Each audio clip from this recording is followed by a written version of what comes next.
Today we have, as you can see, a panel. I'd like to introduce the moderator of our panel, and that's our very own Heather Hayden. Heather has a bachelor's degree in history, art history, and I did this backwards. It's written backwards from what she has a master's degree in art history and a BA in fashion design from Kent State University. She's been involved here at the museum since 2011 when she came to us as a curatorial intern for the Another Look at the New Look exhibition. She's taught at Kent State University and Malone, and she's served in various roles at the Kent State Museum. So we're very proud to have her here. Here she is our curator, and she, this whole Blind Spot exhibition was her brainchild, her vision, and so I think you'll gain even more appreciation for the exhibition once you hear her backstory. So we are so glad to have today our panel moderated by our very own Heather Hayden.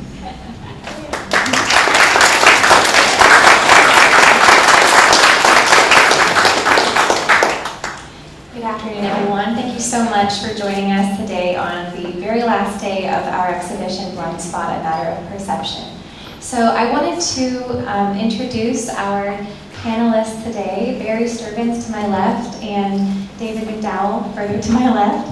The purpose of today's panel is to dig a little deeper into the development of this exhibition.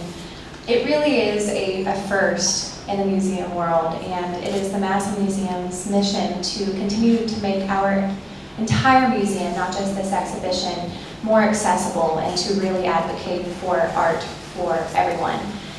So we will be talking about a number of topics that we covered during the development of the exhibition, and hear from our panelists about their real life experiences, day-to-day experiences with visual impairment, and also with working with and for patrons with blindness and low vision. So joining me on today's panel is Barry Sturbins. Barry was born in Sharon, Pennsylvania in 1948, and Barry grew up together with his twin brother, Alan, in Northeast Ohio, spending most of his childhood and youth in Youngstown. A premature birth led to the need to be placed into an incubator, resulting in total blindness, a condition similarly shared by several thousand premature infants of the era. His parents were steadfast in their resolve that he would grow up and become an educated and productive member of society. Barry earned a bachelor's degree in philosophy from Youngstown State University in 1970, and went from there to receive a Master of Divinity from Eden Theological Seminary of St. Louis, Missouri in 1974. From there forward, he would serve congregations in Talmadge, Nebraska, and in Ohio in both Holmes County Alliance and also here in Massillon. He retired just 4 years ago, congratulations, and has been very productive, as you can experience in the exhibit. He continues to enjoy opportunities to serve the church through pulpit supply invitations and participates in various boards and committees of his denomination. So please join me in welcoming Barry Sturbins.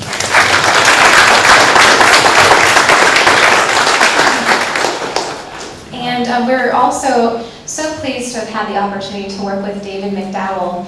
David McDowell is a visual artist based in Canton and has worked in, this is no understatement, just about every artistic medium under the sun. He graduated in 2002 with a BS in ceramics from Indiana Wesleyan University, with special independent study in sculpture and stained glass, as well as postgraduate studies overseas in art history and photography. David is coming off the biggest show of his career to date with Mother Goose Land Revisited, Art of the Canton Landmark. And you may remember the amusement park. And David worked with a number of artists in revisiting Mother Goose Land. And as you may have already experienced, or I hope you'll experience this afternoon, David's mastery with the cast aluminum medium. Similarly, he had a number, how many cast aluminum works did you have in that? That's what we have. We had 6. 6? Okay, there were 6 of his cast aluminum pieces in this show as well. When he isn't working in his studio inside of the Hub Art Factory in downtown Canton, you can find him at the Troll Hole Museum in Alliance, home of the Guinness Book of World Records largest troll doll collection that Alex and I helped to count. A lot of troll dolls. 7,000 dolls. Yeah, 7,000 troll dolls. I definitely encourage you to visit it. He's the artist in residence there and creator and performer of the museum mascot Magnus the Troll. Additionally, David has been recognized locally for his talent. His talent is seen in many frequented locations in Stark County. He was the first person to receive 2 consecutive grants from Arts in Stark, and he was voted by the readers of About Stark County magazine as favorite artist in Stark County 2016 for the 2nd year in a row. Please join me in welcoming David McDowell.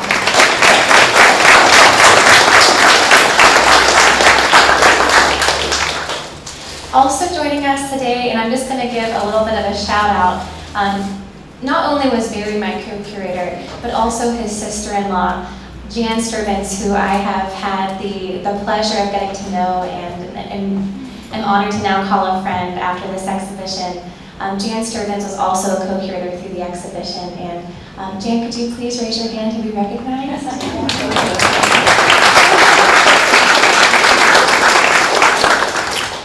Jan was born in Sharon, Pennsylvania, and grew up in the Hubbard, Ohio area.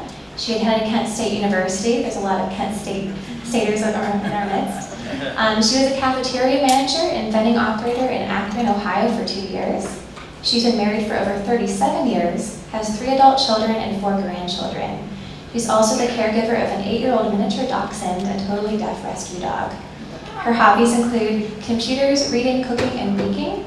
She has an extensive cookbook collection as well as a large collection of vintage country music and classic TV shows.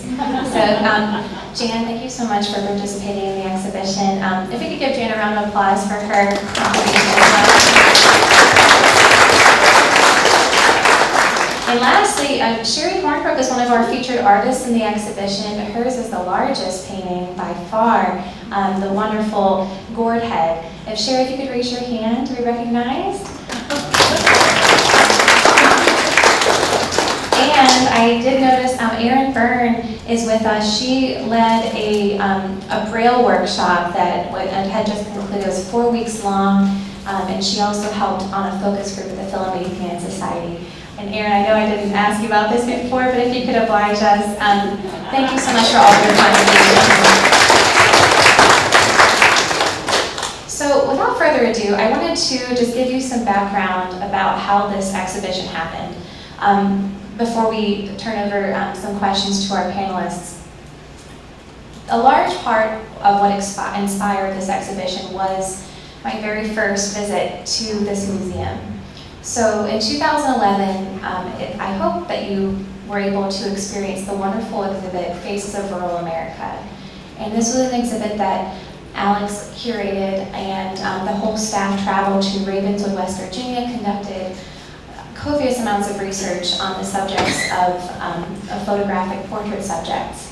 And Alex had encountered in the Alinari Museum in Florence a number of tactile models during her travels, and she just recalled how inspired she was with the Alinari and how they made art accessible to other people with different levels of visual impairment.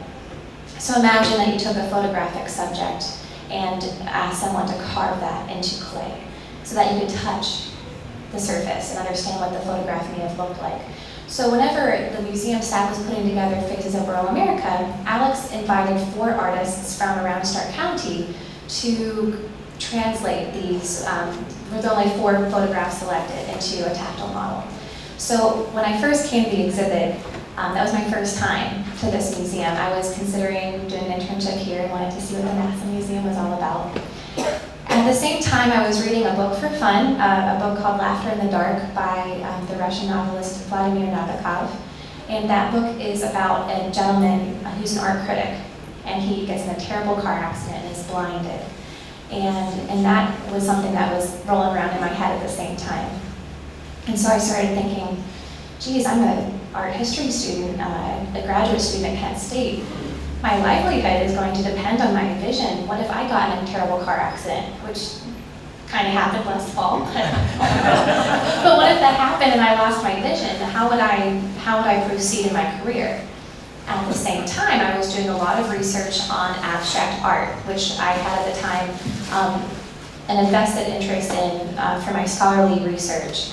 And so I started to think, okay, the museum did this incredible exploration, taking, you know, a portrait, something that you could touch someone's face or your own and understand that on a direct level.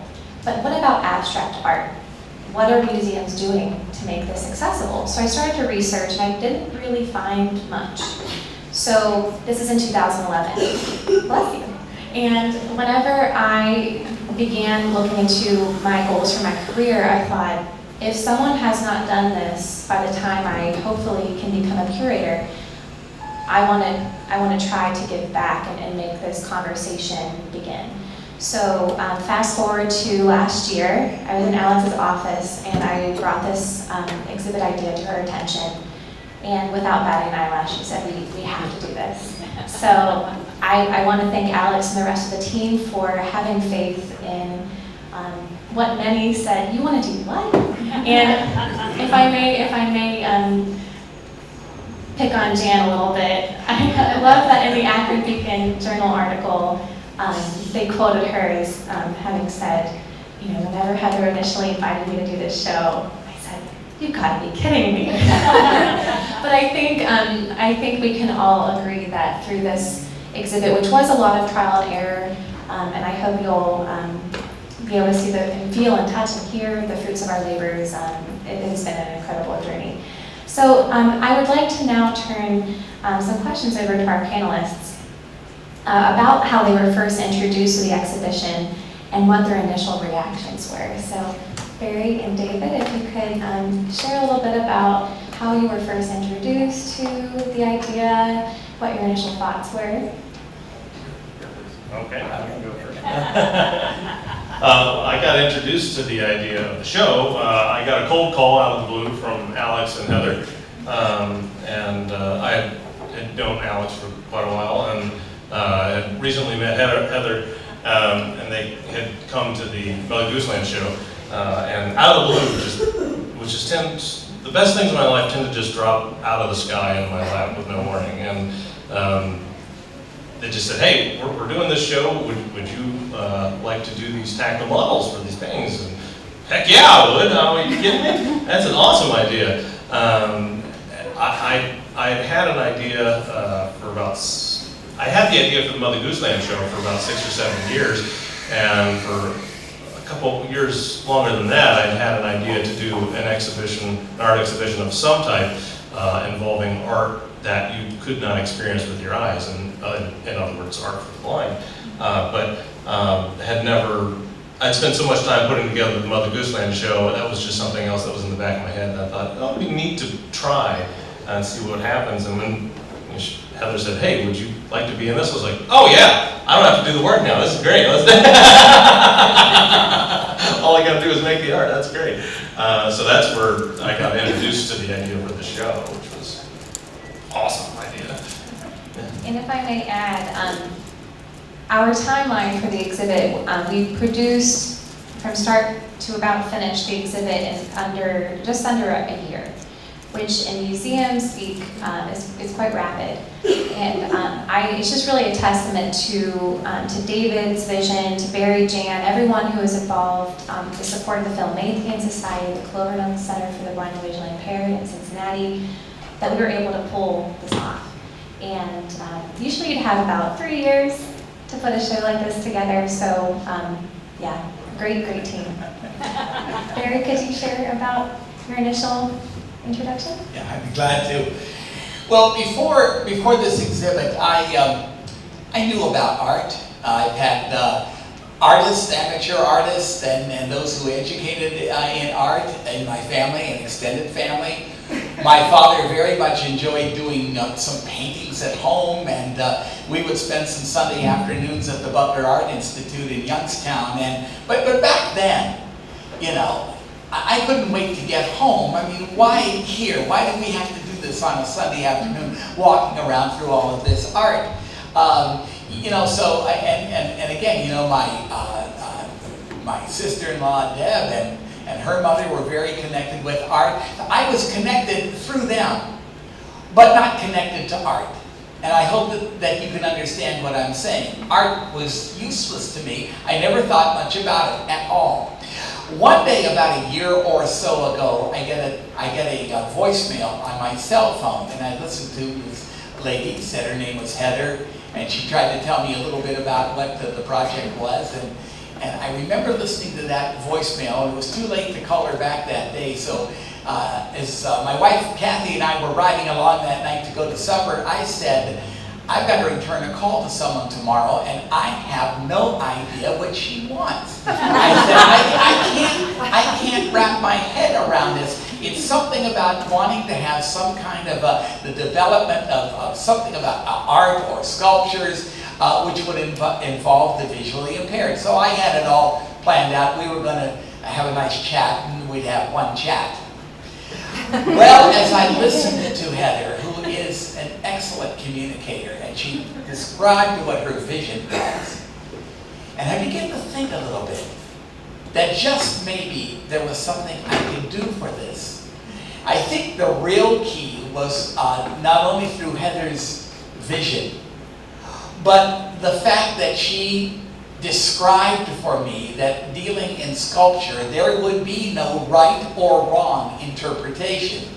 So from that point onward, I didn't have to worry that maybe I would be helping create sounds that I'll interpret them one way and someone else will interpret the other way, and that somebody else is going to say, how did that, what's his name again, Barry who? How could he have even thought about putting a sound like that in there?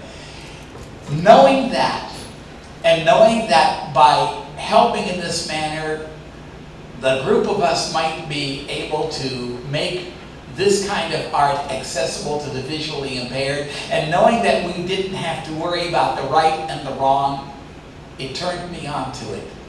And it's why I'm here today. And was so glad to work with Heather and with the rest of the team helping to produce this. It's been an exciting venture.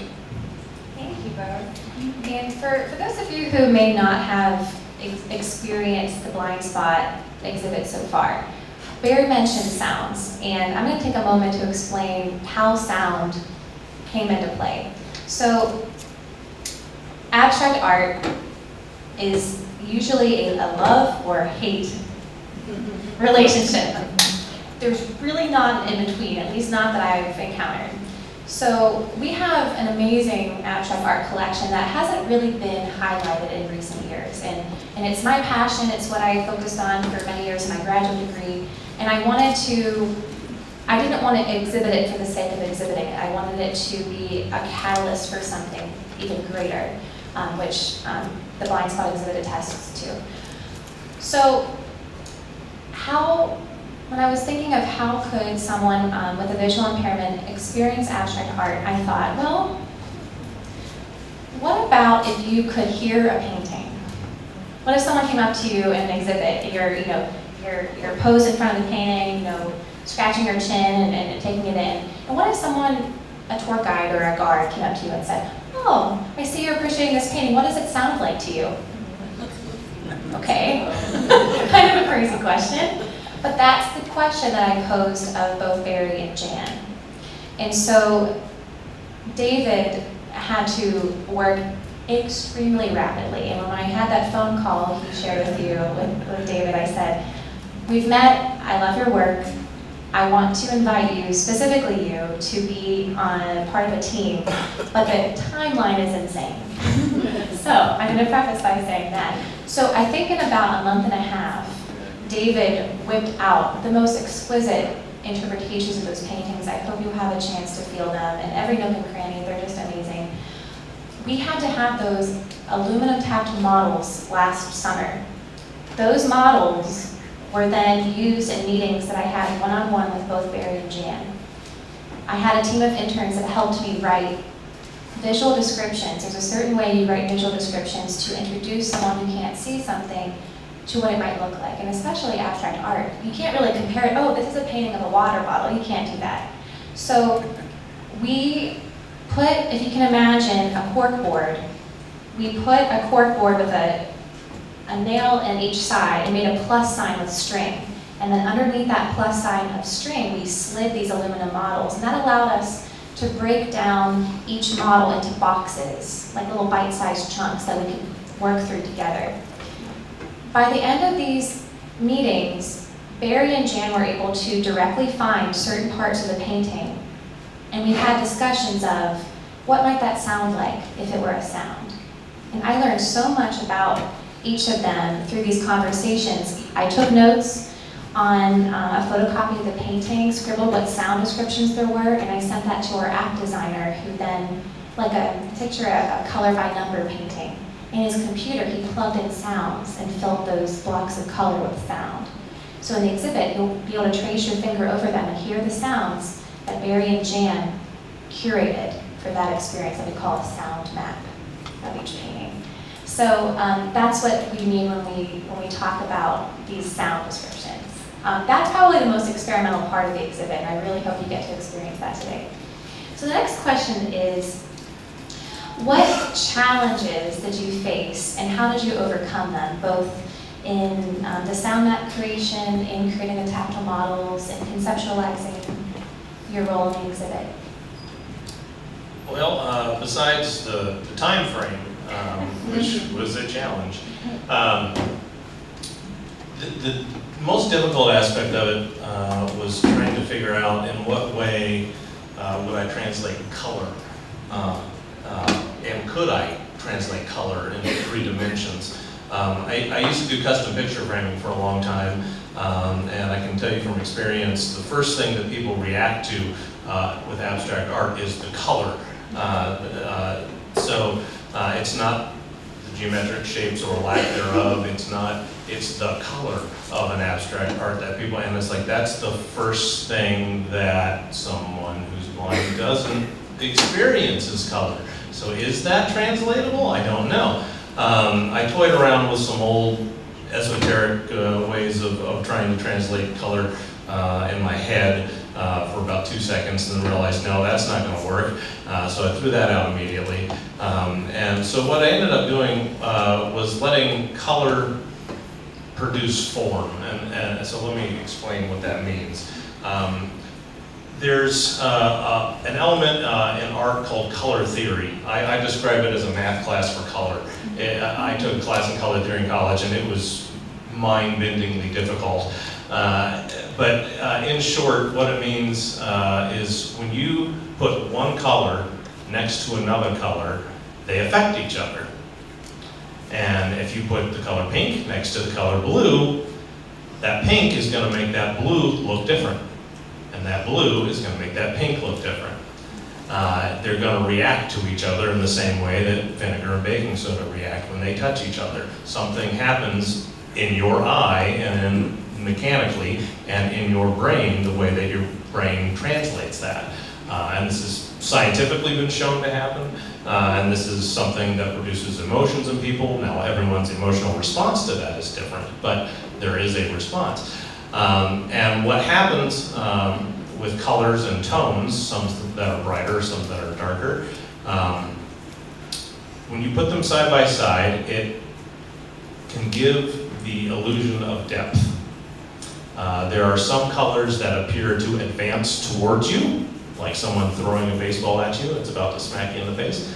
And then there are some colors that when you put them next to another one, appear to recede into the background. It's like someone screaming and running the opposite direction away from you. So advancing and receding. Now I could take the color green and put it next to another color, and it might make that green look like it's coming towards me. But if I take that other color and change it, it could make that green look like it's receding from me. The green hasn't changed. The only thing that has changed is its relationship to something else. And so trying to decide what parts of the painting am I going to build up physically, have something protrude from a flat surface, and what parts am I going to carve into to make it seem like it's receding. And that was hard. That was very difficult. And then to add another level of complication on that, most people comprehend paintings in 2 different ways. there is a flat surface. If you actually, now don't do this, but if you actually went into the gallery right now and physically put your hand on the actual painting and ran your hand across the painting, don't do this. They'll have my head on a spike for suggesting it, but if you actually ran your hand across the surface, most of the paintings in there, all you're going to feel is a flat piece of canvas. But there are a few paintings in there where if you touch them, you're going to feel something that's like hard cake icing. It's lumpy, it feels a little bit textured. In academic terms, that's called impasto. That's thick paint. Those are the two, I mean, it can get more complicated than that, but in layman's terms, that's the two basic ways that paint is displayed on a canvas. So there's a painting, and it's the one that's right through the doors that I can't. That is Leo Thomas Kissel's Normandale Afternoon. Okay, yeah, Normandale Afternoon is a good example. Some of you can see it from here, but excuse me. It's kind of geometric, but it has very heavy impasto paint in the upper right corner. It's in a light blue. It's very heavy impasto, so if you actually physically touch that painting, you would feel a lot of texture. But visually, the way your eye interprets that painting, when you look at that painting, that light blue looks like it's receding into the background. So I had to figure out what part of this, the actual physicality of this real painting, the color that's receding is the actual physical texture that's advancing. How in the world do I interpret that? So a lot of times it was just a give and take, and so I ended up reproducing some of that physical texture on there, but then I just had to make the parts that look like they were advancing as far as the color is concerned really jut out from the flat surface of the Takamine. So that was the biggest challenge, was figuring out how in the world do you interpret color. And thank God I took that color theory class. Thank you, Mr. Crossman. You did a good job. Hardest art course I ever took. Thank you, David. Barry, could you share a little bit? Actually, two things. The most challenging part for you, and since we're on the topic of color, can you share that little area of red that we discussed on the very first painting with the Christmas, remember the Christmas tree light? Yeah. Yeah, if you wouldn't mind sharing about that too. Yeah, the personal story, Yes. yes. Well, first of all, regarding the challenge, again, since I was not terribly familiar with art or sculptures or the analysis thereof, naturally, my first thought was, how am I going to interpret and create sounds for an entire painting, an entire work? Well, that challenge was solved. Needs to be helped. Okay, thank you. That challenge was solved when I discovered that most of these, a lot of these sculptures are basically divided into different parts. It's not all the same. No matter what the title may say, it's in many instances a conglomerate of many things. You know, one portion might be clouds, another portion might be sky, another portion might depict a group of people having a picnic on a beach, or something like that. When I began to think of the paintings that way, the sculptures that way, divided into these individual segments, and Heather described for all of you how those segments were broken down with string and that sort of thing. That made it a lot easier for me. I began to think of the sculpture, the work, as perhaps a person with many moods, a person with many aspirations. And as human beings yourself, you look at a best friend, you look at your spouse, you look at your parents or children, and they don't always have the same look on their face. They're the same person, but one day there's going to be one mood, and one day there's going to be another. And so what I needed to do then, beyond that, when Heather would ask for sound, which may go along with this, I thought of the sculpture, the work, in terms of those individual areas. And then I could begin to kind of work my way around. Let's work with each area at it, one at a time, and see if the sound, at least in my mind, might represent what is attempting to be conveyed by the sculptor.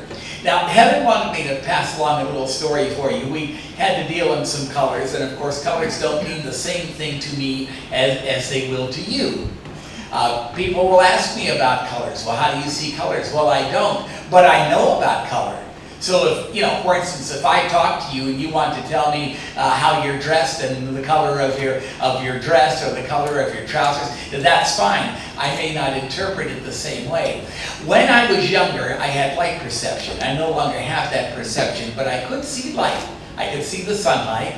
I could see the light on in different rooms. I couldn't identify objects, but I could detect their shadows. And for some reason, back in the day, my brother, we must have been maybe 3 or 4 years old, and my brother decided he was going to take me to the Christmas tree, and he was going to put up near my eyes the individual bulbs. And he would ask me then, can you tell what color that is? Could you tell what color? Well, I missed all of them. I would miss them, and he'd do it several times during the season. I would miss them all except one. I never missed the red. I don't know why. But I never missed the red. I could identify that light, and even in my mind's eye now, I can still see the shade of that light, the shade of red. So, if that's worth anything, that's the story. Thank you, Barry. So, when you're in the exhibit, the first painting to your right, immediately when you walk in, is a wonderful painting called Abstraction by an artist, Walter Quirt. And in that painting, there are a number of different shapes, but there is one that's a little bit like an oval, and it's red. And this is in our first meeting, and Barry and I were reviewing this painting together, and I asked him, you know, I described, you still use the color words because they're like adjectives. For those who can see the color, it's a visual phenomenon that's having a reaction in your eye. But that still means something to Barry and Jan. So I mentioned that the shape was red, and Barry's hand was on it, and David's model. And that's when Barry shared that story about the Christmas tree light. So because of that personal anecdote, the sound that you'll feel, or the sound that you'll hear, see all my senses are getting jumbled now. The sound that you'll experience in the app when you touch that part of the painting is going to be a little electric buzz sound. Because if you've ever seen old-fashioned Christmas tree bulbs, those big ones, they did have this little electric buzzing sound from the filament. And that's what Barry had shared that he remembered hearing when that bulb was so close to his eye. So thank you again for sharing that. I think we have time for just one, oh, go I ahead. could add a little Please do. blurb to that. I could offer a slightly scientific explanation as to why you could only see red, actually. When an infant's eyes start growing and developing, the very first color that they can see is red. Because your retina has rods and cones. Your rods are what help you to see light and dark, which you experience. So you had basic rudimentary operational rods on your retina. Your cones develop as you grow, and the cones enable you to see different colors, and red is the very first one that develops. So that's why you were able to see red. Excellent. The more you know. So we have time for just one more question, then we're going to, I believe, open it up to the audience to hear from you. I would like to ask David and Barry to share, why do you feel this exhibition is important, not only for our community of individuals with blindness and low vision, but for museums? Why do you feel this exhibit is important? Oh, sure. For me, I've been a working artist for 15 years and full-time professional for about 2.5. And, excuse me, my voice is going. And art, I've always created art my entire life, so it's easy for me to say it's important, and it's obvious. But I've also done quite a bit of teaching, and all sorts of age groups, all sorts of abilities. And there's something, you can see the light go on in somebody when they understand something. They understand something that they didn't understand before. And it's like discovering that you have a room in your house that you didn't know existed. It's like, oh, this is here too? And just like how one color relates to another, knowing that that exists affects how you understand everything else. After this showing up, Barry told me, he goes, I've been drug around art shows my entire life, and I never really got it, and I get it now. And I got so choked up, I didn't even know what to say. I was like, I could not think of a better use of my skills being put to use than to supply someone with that experience. That's phenomenal. That's the whole point of museums existing in the first place, is to provide an opportunity for people to understand how one thing relates to another. I mean, that's what we've all been ingrained through our lives, especially in America, where everything has been categorized for us in school, and that's just for easy communication purposes. But you get out and people are like, I've never used algebra once in my life. What in the world does that have any bearing on anything else? Or whatever it is that you do. For me, it's I've never used that, but it affects how you understand everything else. And in turn, when you incorporate that with morality, that's what produces a better society. That's how it helps us understand each other. It gives us patience with each other. People talk about how does art make for a better society? How does art improve things? That's how. Art is a hub on the wheel, and it connects to everything else. And if you can understand a little bit of art, you can understand a lot about everything else. And the fact that I got to be part of that for Barry is just, that'll be with me for the rest of my life. Thank you. One of my ambitions in life had always been to visit the Kennedy Space Center in Florida. I've been an avid follower of the space program since the days of Project Mercury. And I remember dreaming of that time when, one day I'd be able to go to the Space Center down there. And I'd been to different museums, around the state and around the country, and that was nice. But my disappointment at the Space Center was a little bit like my disappointment that I sometimes felt in some of the museums. We were taking the bus tour, and the cameras were all out, and people were taking pictures, and the tour guide would say, now you see the shuttle sitting right over there a mile away on the launch pad, go ahead and take a picture of it. And I told my wife, I said I could have been at home, in front of the television set, listening to a demonstration.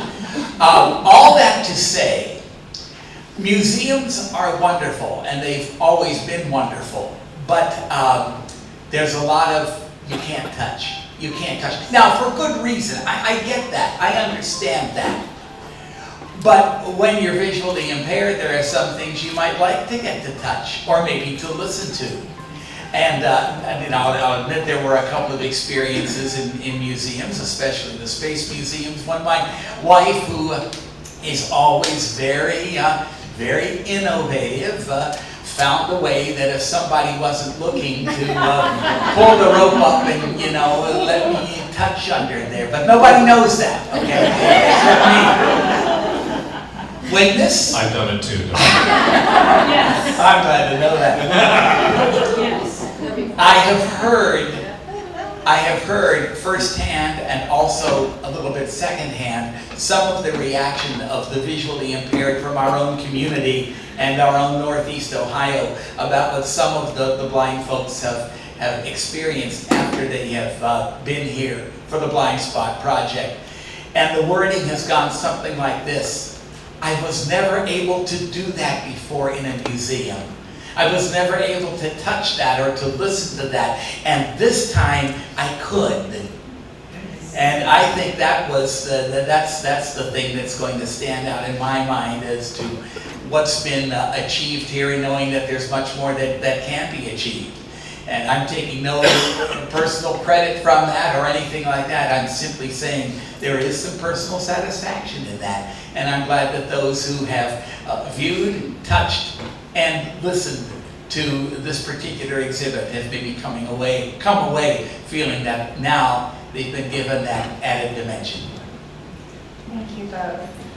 Margie, do we have time for questions from the audience? 2 or 3 short Sure. questions. Well, thank you all for listening. At this time, if anyone has any questions, we have time for about 2 or 3.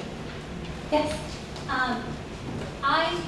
I am just blown away by this project. I think it's phenomenal because it creates an opportunity where groups of people who previously you would have deemed impossible for them to have that shared experience.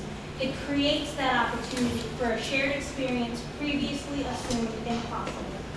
And I think that's a really powerful message for our culture and our society in this nation right now. Is there any possibility of this becoming a traveling exhibit? Because this is groundbreaking.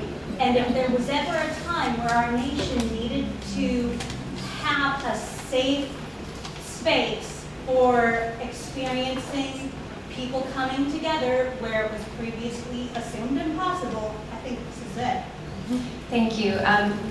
I'm so glad that you suggested it travel, because I wanted to share with you that it will travel in a portion of it will be at the Zimmerman Center, home of the Canton Symphony Orchestra, on September 19th. As some of you may be aware, we did partner with the Canton Symphony Orchestra and the Cleveland Institute of Music to have 3 students from CIM be inspired by 3 paintings in the exhibit, create original compositions that were formed really where we're sitting right now at the opening. But there will be an encore performance at the Zimmerman Center, and those 3 paintings that inspired those pieces, those whole stations that you'll experience in the exhibit, those will be at the Zimmerman Center as well.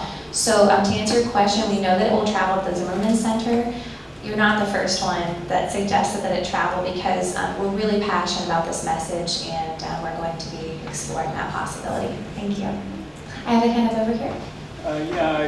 Since I've seen this display, I mean, I thank God every day that I can see. But I mean, because if I go in there and touch one of those braille plates, I have no idea. You know, I can't tell if there's 1 dot or 6 dots under my finger. But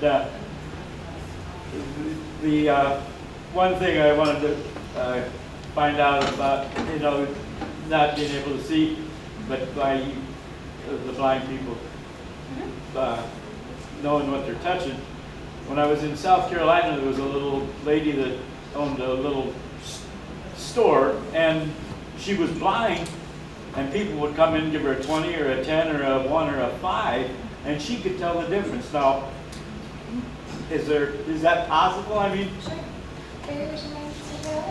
It is possible, and especially in this day and age when we have technology. For instance, I have an iPhone, Apple device, and by simply placing the money under that Apple device and aiming the camera at it, it will see it, and it will announce $20, $10. In my case, not a lot more than $20, you know, something like that. But it will tell by feel. A coin has always been easy to identify. You know, is it a 50-cent piece? Is it a quarter? Is it a dime? Is it a penny? All right.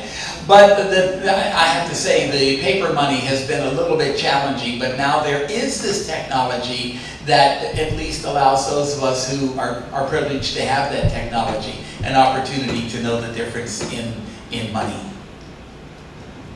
I think that's all the questions we have time for. Thank you, everyone. And this exhibit, as I mentioned, we at the Madison Museum are very passionate about continuing this effort. And as Margie mentioned earlier, Stark County and the Great War will open on June 10th. It's going to span the main gallery, most of the 2nd floor.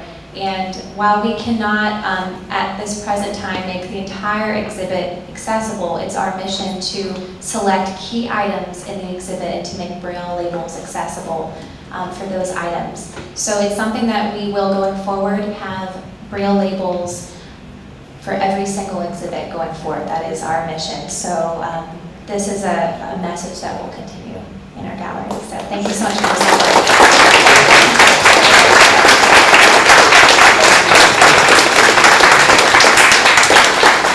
Thank Thank you, Heather and Barry and David. That was really, really interesting. And Alex has asked me to speak for her to say how collectively grateful we are for Heather's creative vision and her ability to assemble something like this that truly gives back to our community. And it has started a conversation with national resonance, and I think you can see why now. And it originated right here in your Massillon Museum. Heather, thank you so much. And Chris has one last story to amaze you about this exhibit. Thank you all for coming. Thank you, Margie. I do have a very interesting story about this visionary exhibit. And I was not part of this, and I want everybody to hear it, but I most particularly want the team who executed this exhibit to hear this story. We achieved a grant from the Martha Holden Jennings Foundation in Cleveland, and as part of that grant, the foundation sends out a professional person to assess the project that they are funding. So this gentleman was Dr. Martinez, and he came to the museum and we showed him around, and he said, I'm very interested in museums. Would you mind if I looked around? I said, absolutely not. So I took him upstairs and we looked at the circus and we looked at the exhibits on the second floor, and we took him down to Studio M and we looked at that. And then we went into the main gallery, and he said, what is going on here? So I took him to one of the stations, and I explained to him the Braille and the relief piece of artwork and the Braille map of the gallery. And I explained why the carpet's on the floor and what we were trying to do. And he stood there. And he didn't say anything. And then he started walking from one station to the other. And I thought, what's going on here? And he never said a word. After about 15 minutes, he went to about half of the stations, and he came up to me and he said, I'm a museum aficionado. I've been to the Hermitage in St. Petersburg. I've been to the Uffizi in Florence. I've been to the Louvre in Paris. I've been to the Prado in Madrid. I have never seen anything so absolutely wonderful as this.